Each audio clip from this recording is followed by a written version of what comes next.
eksena namin ni Paolo, sinut namin si Direk.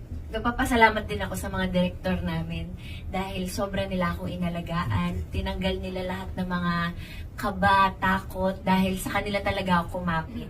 Lalo na sa unang eksena na si FMR, parang sabi ko, Direk, gusto ko mag-grow, pero paano? Natatakot ako, kinakabahan ako.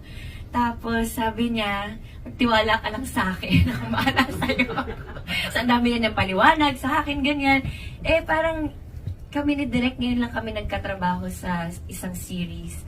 And then, second day pa lang ng taping namin, ginawa namin yung eksena yan ni Paolo.